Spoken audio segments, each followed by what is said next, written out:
Thank you. Which is that I would go with what Rabbi Seck said, you know, if you stand by your religion, people are much more likely to respect you more.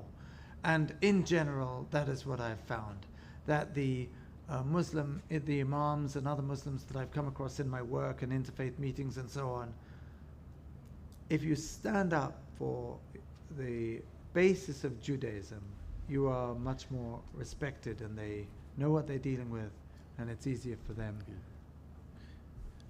I want to reiterate that point. Also, I think in my dealings in the Gulf and in Saudi Arabia, I've been back a few times, and I was the first Jewish and Israeli person both to speak at the Muslim World League Global International Conference. I was invited, and I agree profoundly. And I think this, as we struggle against anti-Semitism, but also make rapprochement with our cousins, that we are much more respected if we are proud, if we stand up, not in a jingoistic, xenophobic way, but in a inner way of who we are.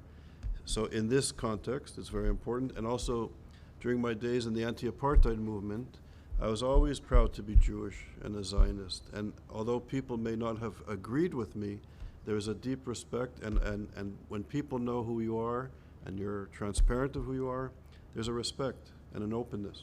So I think it's very important as we struggle, in these fraught spaces, particularly in universities, we should be, proud of who we are and connected to who we are. And one of the projects we have, which I would love to speak to you, and I don't want to take away from this conversation, is this project on Jewish consciousness. And it's a way to inculcate scholars and students of really who we are based on our wisdom and our teachings, and then to bring that to our classes, but also to the fight against anti-Semitism. So anyways, very important point in my humble opinion. So. Thank you. Thank you for your presentation. As someone trained in anthropology, the text is one thing, but also looking at the people involved is really key. So when Muhammad went to Medina and was presenting his ideas to the Jewish community, how were they receiving it? What was the reception he got? And clearly he was trying to get followers. There's an evangelical element to this, and how would that maybe have influenced the sorts of things that appeared in the Quran? Wow. We don't really know, because there's no Jewish document narrating the encounter with Muhammad in Medina. We know circumstantially that they did initially sort of embrace it, because there's this thing called the Mithaq al-Medina, the Constitution of Medina, where Muhammad brought all these different groups together and said, look, we're all one town, and if anyone attacks us, we'll all be together. But then that didn't hold, so that produced some polemical discourse. So we don't really know. Batsheva?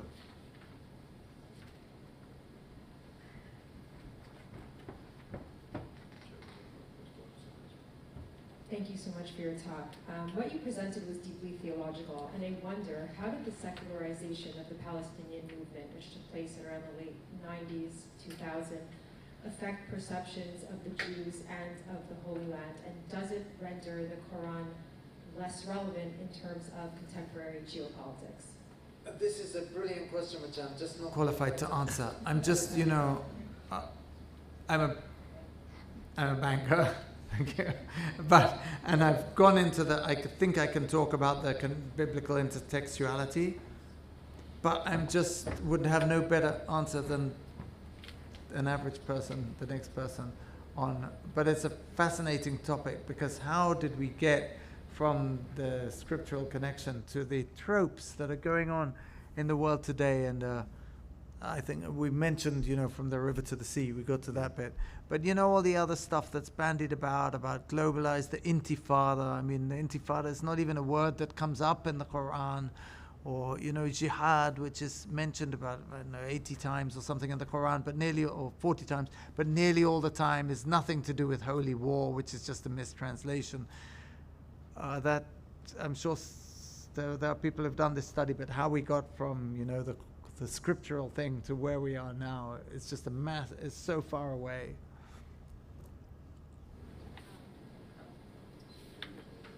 Hi. My name's Sabrina Sopher, so maybe we're related, but we can get to that later. But first of all, thank you so much for your enlightening presentation. I thought that the theological aspect here was really important for us to all be aware of. But I hate to be the, I guess, pessimist in this way. It's like I have family in Israel, and I just graduated college in the States, and I took a few classes on Jewish-Muslim coexistence, and that class gave me a lot of hope, and that's a whole other story for another day. But I guess the bottom line of what I'm trying to say is that we see the situation on the ground, where even though Muslims may respect religious Jews more, they still, fire rockets indiscriminately, murder indiscriminately, rape indiscriminately. And a Palestinian friend of mine betrayed me, and I would consider myself, a rather traditional Jew. She was also Muslim. She went to the mosque every Friday, and after October 7th, she completely turned her back on me. So how do you explain this phenomenon, and what can we do about that? And I'm sorry for the, pessimism, but that's my question. Well, I'm very sympathetic with What you've said. It happened to me too. People that I worked with or been friends with or just followed or whatever, and then all of a sudden after October the 7th, stuff came out that I really found hard to deal with. And so I'm very, very sympathetic. On what to do with it, I'm sitting next to someone who's organized a 2-week conference on anti-Semitism. I'm not going to speak in front of you. Sadly needed. 2-week conference on anti-Semitism. Just think about it. it's amazing.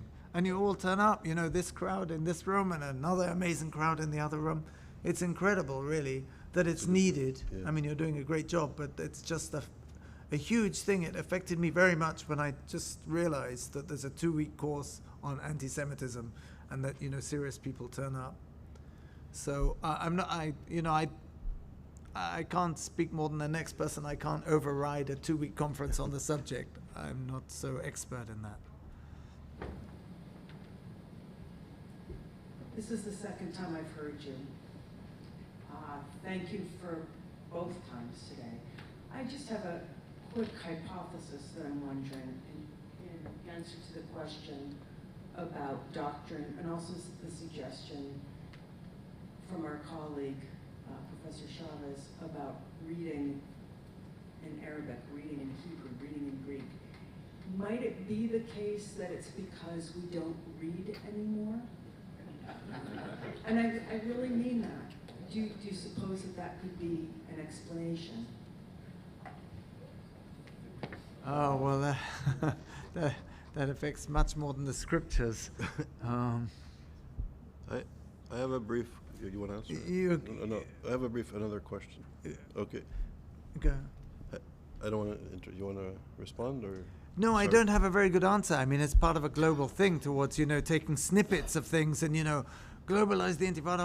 Let's globalize the Intifada. And no one actually says, well, what's the Intifada? Where did the word come from? Was it even in our scriptural mandate? That's the world, I'm afraid. Yeah, you have a point. So quick comment. There's this new software called DeepL, which does translation that's mind-boggling. So maybe there's an opportunity to read Greek, Arabic, and Hebrew more efficiently in this globalized moment. I have a question. How do you define theology? This is a word we use a lot here. How do you define it?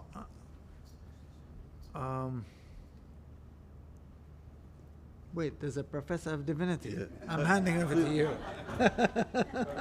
And I say this because I'm not sure from a Jewish and perhaps from a Muslim perspective, there is theology. It may be a Christian concept, perhaps. That's one argument. How would you define it?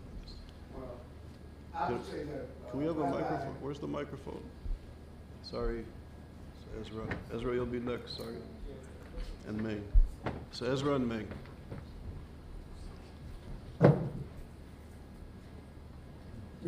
First, you want to have the definition of theology. Yeah. Is there theology? What is how do you use the term? From my first-hand witness of Rabbi Abraham Joshua Herschel, he certainly was a theologian, a Jewish theologian. And his theology enabled him to embrace and find common ground with the theology of the black church. Okay? So the traditional definition of theology is to study the ontological study. You know what I mean by ontological? What is your philosophy of creation? How did we get here? Who created us? Is there one God or many gods? Because the monotheism is only one God. And Scripture is supposed to be bearing witness to the reality, the ontological reality that there's only one God. And of course, when she asked a question about secularization, there would be no secularization if it first wasn't something to be sacred. Because people become secular in reaction to the sacred. They disagree with the sacred. So they come up with all these matters. But I do think part of the struggle to challenge anti-Semitism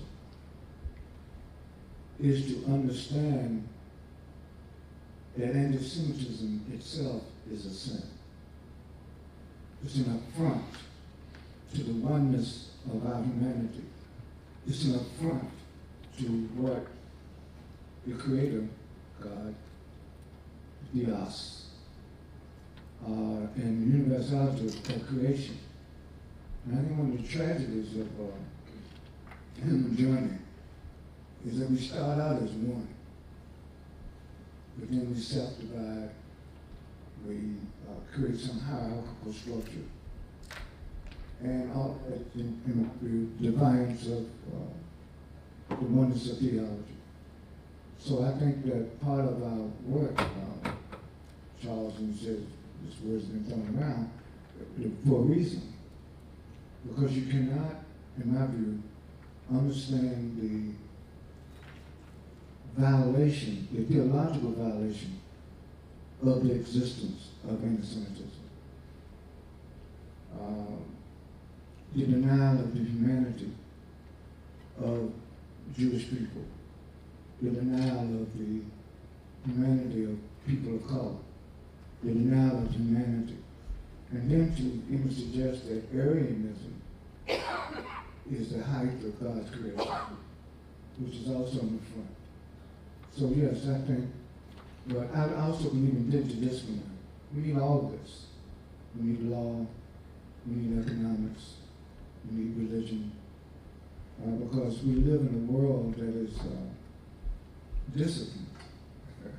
And we don't give credit to how these disciplines not just intersect, but quite frankly, how the disciplines reaffirm the existence of the other, rather than take away what it has to. Sorry to give you a long answer. Thank you. So Ezra, and then Meng, and then Zahava. Hi, thank you. The thing I kind of struggle with, you know, whenever we see anything about Islam praising Judaism or anything like that, the thing that continues to make me struggle is this idea of dhimmitud and the jizya. To me, you know, protections with a tax is not true protection. And it would seem to me from that there is an inherent element of, well, the protection of Jews is conditional, you know, and as we've seen, religion does change over time. We didn't always have the Mishnah, we didn't always have the Gemara, etc. So, and you know, today we see much of this like, well, protect Jews as long as they're not Zionists. So, what is to prevent Muslim society going forward from imposing more conditions on the protection of Jews? What is to prevent these hadiths, these hadiths that appear to call for the destruction of Jews? What is to prevent them from becoming a more core element of Islam, especially as, you know, anti-Semitism does become more normalized in the society? No, nothing in practice prevents people or governments from doing all sorts of things. I mean, quiz for the room. Which major country today has in its constitution specifically the protection of Jews other than the State of Israel? Saudi Arabia? Not Saudi Arabia. Huh? Anyone? Not Bahrain, no. Specifically on the protection of Jews without listing Jews as one of like 30 groups, like a very narrow group. Germany? No, it's Article 13 of the Islamic Republic of Iran. Protects Jews. So, you know, people could do all sorts of things. Anyway. Thanks. So Meng and then Zahab. Thank you for your talk. And as I know from the Chinese translations of the Quran, when the Quran text talks about the non-believers, usually it's very violent. So the Chinese translations must be moderated in order to get approved to be published. Really? But to my knowledge, Quran, in a country of mostly non-believers, it's a very violent text. And also wondering, even when the text is concerning the Jewish people are more mild already, I want to know whether in this system it's not like in Gemara and the Jewish system, you have the different interpretation. And for the Quran, maybe because the Arab language itself is the words are very short and you can have a lot of interpretations to each sentence. So the interpretations of the Quran maybe play a much bigger role than we are now speaking about the original text. Is that true? I want to confirm that. And the second is that I want to know that, can it be the Quran text is more like a hasbala, like a cover to show, oh, we are kind to Jewish people, but in the interpretations are what they want to convey. Yeah, thank you. Yeah. Thank you, by the way, for pointing out about the Chinese censorship of the translation. Very interesting. Well, it's a huge question because, of course, the interpretations of the Quran changed over time and generally hardened against Jewish people and other people over time. That process was definitely, gave rise to Islamic Jew hatred once the interpretations became more severe. Definitely. Yeah. There are many, by the way, many laws that protect many countries that protect Jews, all including the United States. This courts in America protected the Jews by law based on the Civil Rights 1964 laws. In France, Jews are protected by law. In Britain, there's like laws. Yeah, but for example, in Britain, I know about the Jews are protected as one of many, many minorities in a great big list. The protection of Jews under the 1964 Civil Rights Act didn't come until decades later with a specific letter that acknowledged that Jews could be included in the law. Right, that kind of thing. I'm not saying others are not protected. Yeah. Other minorities, but certainly there is specification for protecting Jews by law as a race, for example, in American 1918 law. Yeah. Yeah. Thanks. Zahab. Hi, yes. Thank you for your presentation.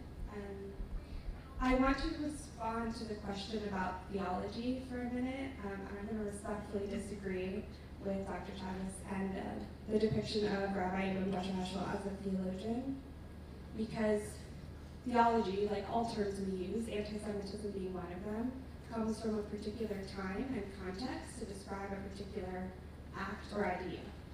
And theology came about in the Christian seminary by Christian scholars to describe the reasoned analysis of the Christian God.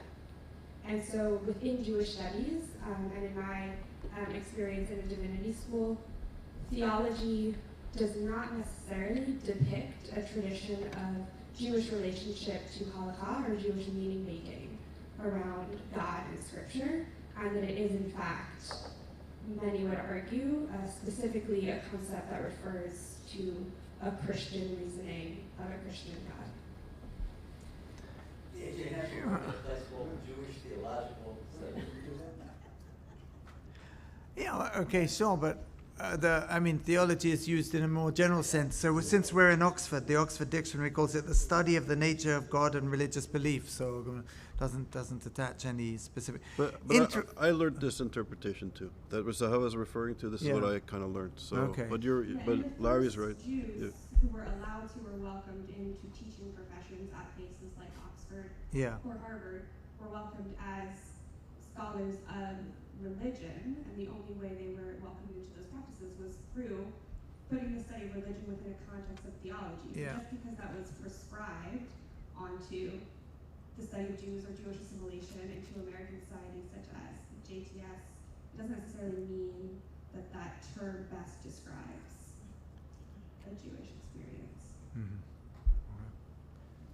Okay.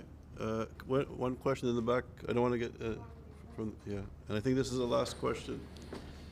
And then over lunch we'll discuss theology. A wonderful presentation. Thank you so much. I was wondering if you draw a connection between the description of the Jews in the Quran, Article 13 in the Islamic Republic of Iran, and the religious anti-Zionism of the Jews Iran likes to break. They like to parade out Sopers who say, yes, there shouldn't be in Israel, versus the secularization of the secularized Zionism of the modern state of Israel. And so kind of taking that place in the Quran of if you're not observing a particular way Jewishly, and then building out of those theological arguments of the return to the land connected to Shia versus a secularized return to the land. Do you draw connections from the Quran? To some extent. It's an interesting question. To some extent. I mean, I think, I happened to mention the Iranian thing because I thought it would surprise you that the Jews are protected in the Constitution of Iran. But actually, that comes from this verse 29 of chapter 9, Surah 9 of the Qur'an, and that repeatedly through history has been used to underpin that the Jews, Christians, and some others are a special kind of category, which is how I distinguish it from, the American Constitution or whatever that would just say, we protect lots of minorities. This was a religiously underpinned religious protection for the Jews. I don't actually know enough about how that verse came into the Islamic Republic of Iran's constitution, and it did come into the first constitution in 1979, and it was repeated when they revised the constitution. So it must be in their mind, this Quranic verse. I think the questions have been terrific, really, very, very good. I think the questions have been terrific, and I think it's a reflection on your presentation and really the important work that you're doing, and the beautiful presentation. And really thank you for, elevating the discourse in a way here. And I hope your project expands and your circle of colleagues and students really expands. It's so vital to our future. So thank you. Thanks for being here. Thanks Thank you. Thank you.